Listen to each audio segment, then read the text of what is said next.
Once upon a time, in the early 20th century, there was a brilliant physicist named J. Robert Oppenheimer.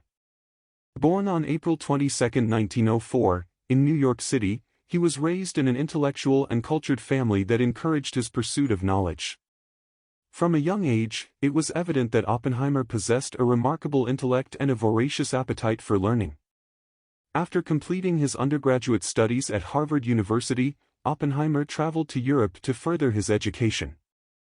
He studied at various prestigious institutions, including the University of Cambridge and the University of Göttingen. While in Europe, he interacted with some of the greatest scientific minds of the time, absorbing their knowledge and making lasting connections. In 1929, Oppenheimer returned to the United States, where he started teaching theoretical physics at the University of California, Berkeley. He quickly earned a reputation as a captivating lecturer and an innovative researcher. His work focused on quantum mechanics, the behavior of subatomic particles, and the complex nature of the atom. As the world plunged into the turmoil of World War II, Oppenheimer's life took an unexpected turn. In 1942, he was chosen to lead the Manhattan Project, a top-secret government initiative aimed at developing atomic weapons. The project's objective was to harness the power of nuclear fission to create a devastating weapon capable of altering the course of the war. Oppenheimer gathered a team of brilliant scientists, engineers, and technicians to work on this monumental task. They toiled away in remote locations, such as Los Alamos, New Mexico, tirelessly striving to unlock the secrets of the atom.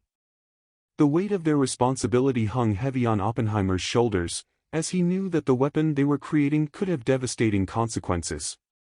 Throughout the course of the project, Oppenheimer faced moral dilemmas and existential crises. He was conflicted about unleashing such destructive power upon the world. Nevertheless, he pressed on, driven by a sense of duty to his country and the belief that creating this weapon was the only way to end the war swiftly and prevent even greater suffering.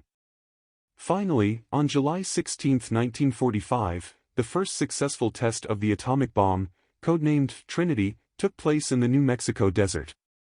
The world had forever changed in that moment, and Oppenheimer famously quoted lines from Hindu scripture, "Now I am become death, the destroyer of worlds."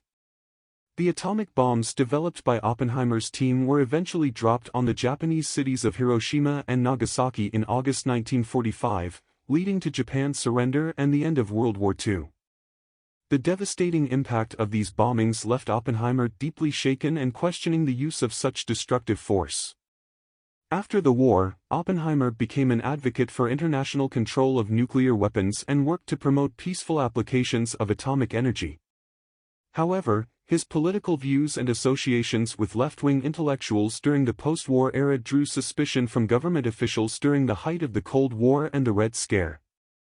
In 1954, Oppenheimer's security clearance was revoked amid accusations of being a security risk.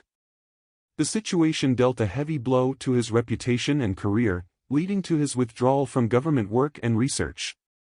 Despite this setback, he remained involved in academia and continued to contribute to the field of theoretical physics. In the years that followed, Oppenheimer's contributions to science were recognized, and his security clearance was reinstated in 1963. However, he largely retreated from public life, choosing to spend his final years in relative seclusion. On February 18, 1967, J. Robert Oppenheimer passed away at the age of 62, leaving behind a complex legacy as a brilliant scientist, wartime leader, and a man who grappled with the consequences of his work. His contributions to science and the atomic age continue to be studied, debated, and commemorated to this day.